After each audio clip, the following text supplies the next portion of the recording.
सही अल-बुखारी 59। एक बार नबी करीम सल्लल्लाहु अलैहि वसल्लम लोगों में बैठे हुए उनसे बातें कर रहे थे। इतने में एक देहाती आपके पास आया और पूछने लगा कि क़यामत कब आएगी। आप सल्लल्लाहु अलैहि वसल्लम अपनी गुफ्तगू में मसरूफ रहे।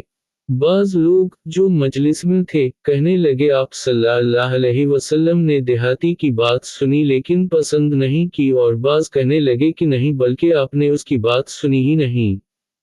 जब आप सल्लल्लाहु अलैहि वसल्लम अपनी बातें पूरी कर चुके तो मैं समझता हूँ कि आप सल्लल्लाहु अलैहि वसल्लम ने यूं फरमाया, वो क़यामत के बारे में पूछने वाला कहाँ गया? इस देहाती ने कहा, या रसूल अल्लाह, मैं मौजूद हूँ। आप सल्लल्लाहु अलैहि वसल्लम ने फरमाया कि जब अमानत, ईमानदारी दुनिया से उठ जाए तो क़यामत कायम होने का इंतज़ार कर। इसने कहा, ईमानदारी उठने का क्या मतलब है?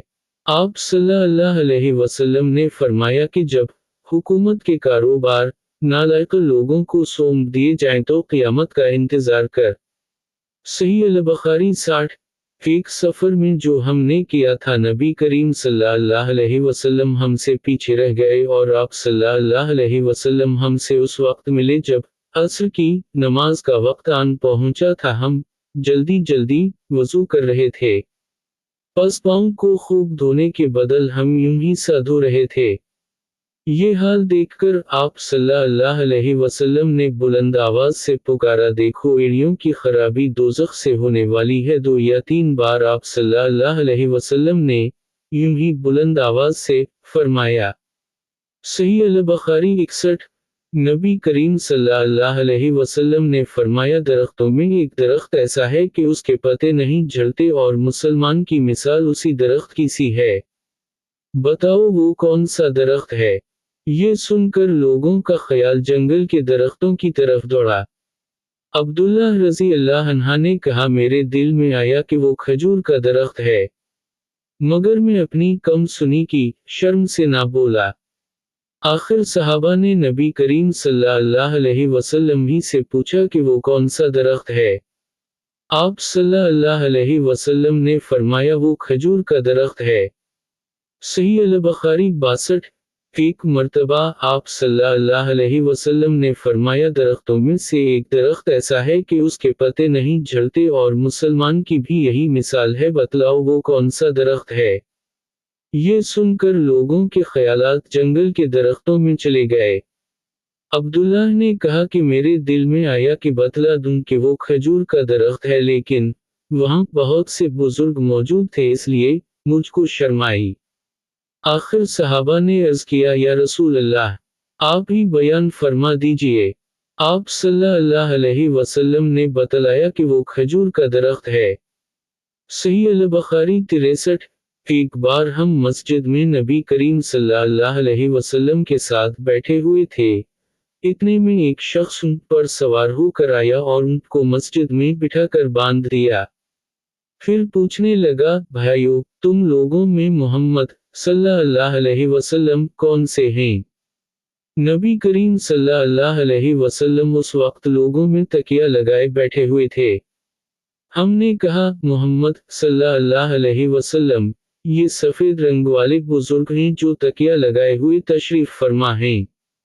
तब वो आपसे मुखातिब हवा के अब्दाल मतलब के फर्जंद आप सल्लल्लाहु अलैहि वसल्लम ने फरमाया, कहो मैं आपकी बात सुन रहा हूँ। वो बोला, मैं आप सल्लल्लाहु अलैहि वसल्लम से कुछ देनी बातें दरियाफ्त करना चाहता हूँ और जरा सख्ती से भी पूछूंगा तो आप अपने दिल में बुरा ना मानेगा। आप सल्लल्लाहु अलैहि वसल्लम ने फरमाया, नहीं, जो तुम्हारा दिल चाहे पूछो। तब उसने कहा कि मैं आपको आपके रब और अगले लोगों के रब तबारक व तआला की कसम देकर पूछता हूँ कि आपको अल्लाह ने दुनिया के सब लोगों की तरफ रसूल बनाकर भेजा है? आप सल्लल्लाहु अलैहि वसल्लम ने फरमाया, हाँ या मेरे अल्लाह। फिर इसने कहा, मैं आप सल्लल्लाहु अलैहि वसल्लम को अल्लाह की कसम देता हूँ कि अल्लाह ने आप सल्लल्लाहु अलैहि वसल्लम को रात दिन में 5 नमाजें पढ़ने का हुक्म फरमाया है। आप सल्लल्लाहु अलैहि वसल्लम ने फरमाया, हाँ या मेरे अल्लाह। फिर कहने लगा, मैं आपको अल्लाह की कसम देकर पूछता हूँ कि क्या अल्लाह ने आपको ये हुक्म दिया है कि साल भर में इस महीना रमज़ान के रोज़े रखो? آپ صلی اللہ علیہ وسلم نے فرمایا ہاں یا میرے اللہ۔ پھر کہنے لگا میں آپ صلی اللہ علیہ وسلم کو اللہ کی قسم دے کر پوچھتا ہوں کہ کیا اللہ نے آپ کو یہ حکم دیا ہے کہ آپ ہم میں سے جو مالدار لوگ ہیں ان سے زکوٰۃ وصول کر کے ہمارے محتاجوں میں بانٹ دیا کریں؟ نبی کریم صلی اللہ علیہ وسلم نے فرمایا ہاں یا میرے اللہ۔ تب وہ شخص کہنے لگا جو حکم آپ صلی اللہ علیہ وسلم اللہ کے پاس سے لائے ہیں، میں ان پر ایمان لایا اور میں اپنے قوم کے لوگوں کا جو یہاں نہیں آئے ہیں بھیجا ہوا تحقیق حال کے لیے آیا ہوں۔ میرا نام زمام بن سلبہ ہے، میں بنی سعد بن بکر کے خاندان سے ہوں۔ اس حدیث کو لیس کی طرح موسیٰ اور علی بن عبد الحمید نے سلیمان سے روایت کیا، انہوں نے ثابت سے، انہوں نے انس سے، انہوں نے یہی مضمون نبی کریم صلی اللہ علیہ وسلم سے نقل کیا ہے۔ صحیح البخاری 64۔ رسول اللہ صلی اللہ علیہ وسلم نے ایک شخص کو اپنا ایک خط دے کر بھیجا اور اسے یہ حکم دیا کہ اسے حاکم بحرین کے پاس لے جائے۔ بحرین کے حاکم نے وہ خط کسری شاہ ایران کے پاس بھیج دیا۔ جس وقت اس نے وہ خط پڑھا تو چاک کر ڈالا، راوی کہتے ہیں، اور میرا خیال ہے کہ ابن مسیب نے اس کے بعد مجھ سے کہا کہ اس واقعہ کو سن کر رسول اللہ صلی اللہ علیہ وسلم نے اہل ایران کے لیے بد دعا کی کہ وہ بھی چاک شدہ خط کی طرح ٹکڑے ٹکڑے ہو جائیں۔ صحیح البخاری 65۔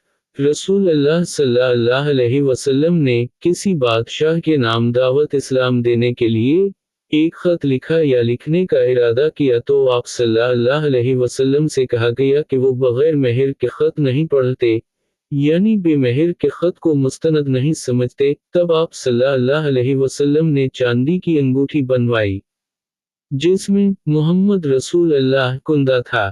گویا میں آج بھی آپ صلی اللہ علیہ وسلم کے ہاتھ میں اس کی سفیدی دیکھ رہا ہوں۔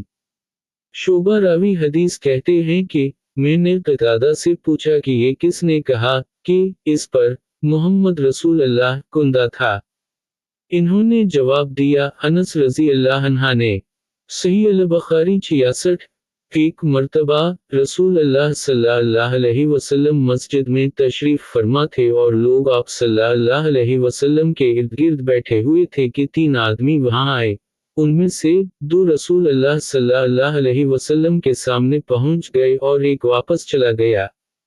راوی کہتے ہیں کہ پھر وہ دونوں رسول اللہ صلی اللہ علیہ وسلم کے سامنے کھڑے ہو گئے۔ اس کے بعد ان میں سے ایک نے جب مجلس میں ایک جگہ کچھ گنجائش دیکھی تو وہاں بیٹھ گیا اور دوسرا اہل مجلس کے پیچھے بیٹھ گیا اور تیسرا جو تھا وہ لوٹ گیا۔ تو جب رسول اللہ صلی اللہ علیہ وسلم اپنی گفتگو سے فارغ ہوئے تو صحابہ رضی اللہ عنہم سے فرمایا کہ کیا میں تمہیں 3 آدمیوں کے بارے میں نہ بتاؤں؟ تو سنو، ان میں سے ایک نے اللہ سے پناہ چاہی، اللہ نے اسے پناہ دی، اور دوسرے کو شرمائی تو اللہ بھی اس سے شرمایا کہ اسے بھی بخش دیا، اور تیسرے شخص نے منہ موڑا تو اللہ نے بھی اس سے منہ موڑ لیا۔ صحیح البخاری 67۔ وہ ایک دفعہ رسول اللہ صلی اللہ علیہ وسلم کا تذکرہ کرتے ہوئے کہنے لگے کہ رسول اللہ صلی اللہ علیہ وسلم اپنے اونٹ پر بیٹھے ہوئے تھے اور ایک شخص نے اس کی نکیل تھام رکھی تھی۔ آپ صلی اللہ علیہ وسلم نے پوچھا آج یہ کون سا دن ہے؟ ہم خاموش رہے حتیٰ کہ ہم سمجھے کہ آج کے دن کا آپ کوئی دوسرا نام اس کے نام کے علاوہ تجویز فرمائیں گے۔ پھر آپ صلی اللہ علیہ وسلم نے فرمایا، کیا آج قربانی کا دن نہیں ہے؟ ہم نے عرض کیا، بے شک۔ اس کے بعد آپ صلی اللہ علیہ وسلم نے فرمایا، یہ کون سا مہینہ ہے؟ ہم اس پر بھی خاموش رہے اور یہ ہی سمجھے کہ اس مہینے کا بھی آپ اس کے نام کے علاوہ کوئی دوسرا نام تجویز فرمائیں گے۔ پھر آپ صلی اللہ علیہ وسلم نے فرمایا، کیا یہ ذی الحجہ کا مہینہ نہیں ہے؟ ہم نے عرض کیا، بے شک۔ آپ صلی اللہ علیہ وسلم نے فرمایا، تو یقیناً تمہاری جان اور تمہارے مال اور تمہاری آبرو تمہارے درمیان اسی طرح حرام ہیں جس طرح آج کے دن کی حرمت تمہارے اس مہینے اور اس شہر میں ہے۔ پس جو شخص حاضر ہے اسے چاہیے کہ غائب کو یہ بات پہنچا دے، کیونکہ ایسا ممکن ہے کہ جو شخص یہاں موجود ہے وہ ایسے شخص کو یہ خبر پہنچائے جو اس سے زیادہ حدیث کا یاد رکھنے والا ہو۔ صحیح البخاری 68۔ رسول اللہ صلی اللہ علیہ وسلم نے ہمیں نصیحت فرمانے کے لیے کچھ دن مقرر کر دیے تھے، اس ڈر سے کہ کہیں ہم کبیدہ خاطر نہ ہو جائیں۔